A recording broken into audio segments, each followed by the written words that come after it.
నేను ఒకటే చెప్తా ఉన్నా, ఆనాడు మిగులు రాష్ట్రంగానే మన ప్రయాణం ప్రారంభమైంది. మీకు ఒక విషయం దయచేసి అందరు కూడా తెలుసుకోవాలి.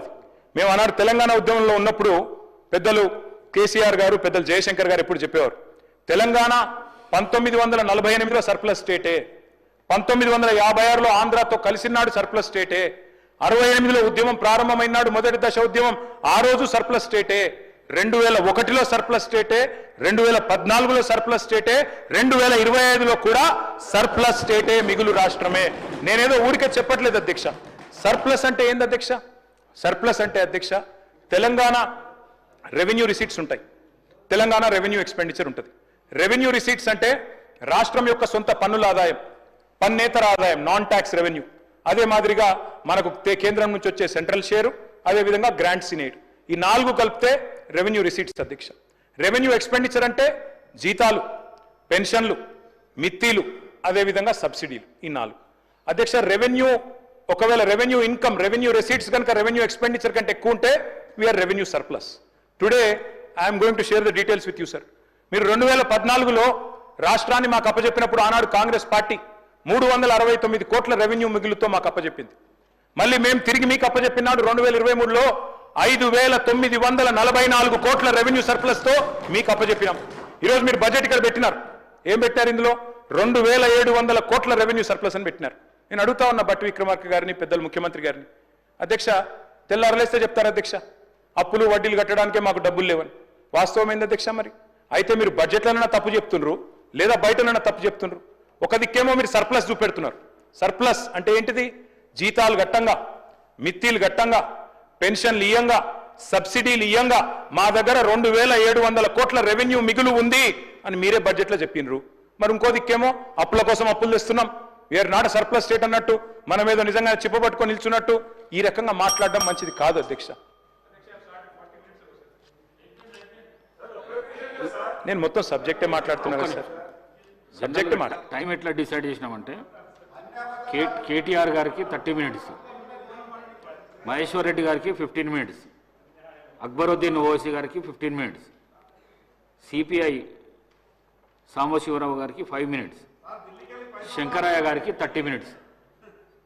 మీరు ఇప్పటికే 45 మినిట్స్ మాట్లాడారు.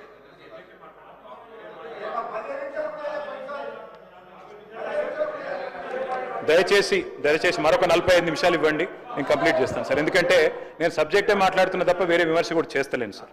సార్ స్పీకర్ సార్, నాడు రాష్ట్రం ఏర్పడ్డ నాడు సగటు ఆదాయం నెలకి 3,500 కోట్లు. మన ముఖ్యమంత్రి గారు చెప్పినారు నెలకు సగటు ఆదాయం ఈరోజు 18,000 కోట్లు. మరి పెరిగిందా సార్, తగ్గిందా తెలంగాణ? అంటే అధ్యక్ష ఎందుకు చెప్తున్నా ఇదంతా అంటే, మీరే బడ్జెట్లో ఒక మాట చెప్తారు, మీరే బయట ఇంకో మాట చెప్తారు. ఇక్కడనేమో రెవెన్యూ సర్ప్లస్ అంటారు, బయటనేమో మరి మాకు అప్పులు కట్టేందుకు, మిత్తిలు కట్టేందుకే పైసలు లేవు, అప్పులు తెస్తున్నామని చెప్తారు.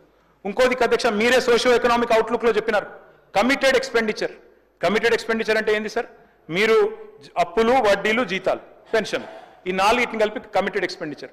రూపాయికి 47 పైసలు మాత్రమే కమిటెడ్ ఎక్స్పెండిచర్ అని మీరే చెప్పినారు. బుక్లో చూసుకోండి, సోషియో ఎకనామిక్ అవుట్లుక్లో. మరి రూపాయికి 47 పైసలు మాత్రమే దానికి పోతుంటే ఇంకా 53 పైసలు మీకున్నాయి కదా డెవలప్మెంట్. ముఖ్యమంత్రి గారు ఢిల్లీలో చెప్పినారు 18,000 కోట్లలో 6,000 ఇటు కడుతున్నా, 6,000 అటు కడుతున్నా, నాకు మిగిలేదు 500 కోట్లు కూడా లేదు క్యాపిటల్ ఎక్స్పెండిచర్ అని చెప్తున్నారు ముఖ్యమంత్రి గారు. ఇది ఎక్కడ అబద్ధం, ఇది ఎక్కడి పద్ధతి అధ్యక్ష? ఇంకొక మాట అధ్యక్ష, ఈరోజు ఇప్పుడున్న పరిస్థితుల్లో అధ్యక్ష వాస్తవం ఏంది అంటే, భారతదేశంలోనే, ఇది నా మాట కాదు, రేవంత్ రెడ్డి గారు ఆనాడు పిసిసి అధ్యక్షుడిగా చెప్పిన మాట, దేశంలోనే అత్యధిక ఆదాయం గల రాష్ట్రం తెలంగాణ, ధనిక రాష్ట్రం అని చెప్పారు. ఎందుకు చెప్పారు? ఆ రోజు ఇన్ని హామీలు ఇస్తున్నారు కదా, ఎట్లా అమలు చేస్తారు మీరు అని కొంతమంది అడిగితే, అటు బట్టి గారు కానీ ఇటు రేవంత్ రెడ్డి గారు కానీ ఇద్దరు చెప్పినారు, మా కాంగ్రెస్ పార్టీకి అనుభవం ఉంది, అవగాహన ఉంది, పేదలకు చేయాలనే సంకల్పం ఉంటే చాలు చేస్తామన్నారు అధ్యక్ష. చెయ్యండి మీరు, యూ షుడ్ సక్సీడ్ అని కోరుకుంటున్నాం మేము అధ్యక్ష. వాస్తవం ఏంటి అంటే అధ్యక్ష, ఈరోజు వీళ్ళు ఎందుకు ప్రచారం చేస్తున్నారు అధ్యక్ష? ఇట్లా అప్పులు అప్పులు అప్పులు అని తెల్లారులేస్తే థాట్ పోలీసింగ్, ఒక ప్రాపగాండా పెడ్లింగ్ ఎందుకు చేస్తున్నారు? మాకు తెలుసు, ప్రజలకు కూడా అర్థమైంది అధ్యక్ష.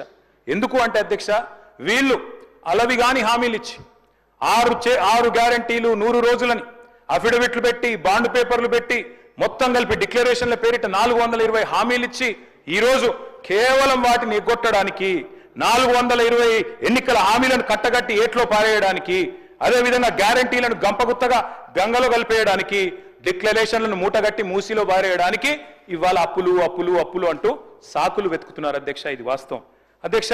థాట్ పోలీసింగ్ చేస్తున్నారు. తెల్లారు లేస్తే ఒకటే రకంగా అప్పులు అప్పులు కింది నుంచి మొదలు పెడితే పైదాకా. కానీ వాస్తవం ఏంటి అధ్యక్ష? కొందరిని అన్నిసార్లు మోసం చేయొచ్చు, కొందరిని కొన్నిసార్లు మోసం చేయొచ్చు, కానీ అందరినీ అన్నిసార్లు మోసం చేస్తాననుకుంటే మాత్రం అది కుదరదు అనే మాట కూడా నేను విజ్ఞప్తి చేస్తా ఉన్నా అధ్యక్ష. ప్రజలు ఎదురు చూస్తున్నారు. ఈ బడ్జెట్ స్పీచ్ 15 నెలలు, ఇవాళ వీళ్ళు పెట్టిన రెండో బడ్జెట్ అధ్యక్ష. ఇది రెండవ బడ్జెట్ అంటే ఒక ప్రభుత్వానికి 5 బడ్జెట్లు పెట్టే అవకాశం ఉంటుంది. మరి రెండో బడ్జెట్ అంటే 40%. మీరు ఇప్పటికే మీ విధానాలు ఏంది, మీ ప్రాధాన్యాలు ఏంది ఈరోజు చెప్పేసినారు మీరు. మరి ఇందులో ఏముంది అధ్యక్ష? ఈ బడ్జెట్లో 100 రోజుల్లో 6 గ్యారంటీలు అన్నారు. 500 రోజులు దగ్గర పడుతుంది అధ్యక్ష. ఎప్పుడెప్పుడు వస్తాయి డబ్బులు గ్యారంటీలు అని చెప్పి ప్రజలు ఎదురు చూస్తూ ఉన్నారు. ఇవాళ వాస్తవం ఏంటంటే అధ్యక్ష, 15 నెలల ప్రయాణం మీద ఏమన్నా నిజాయితీగా ఆత్మవిమర్శ ఉంటుందేమో, సరి చేసుకుంటారేమో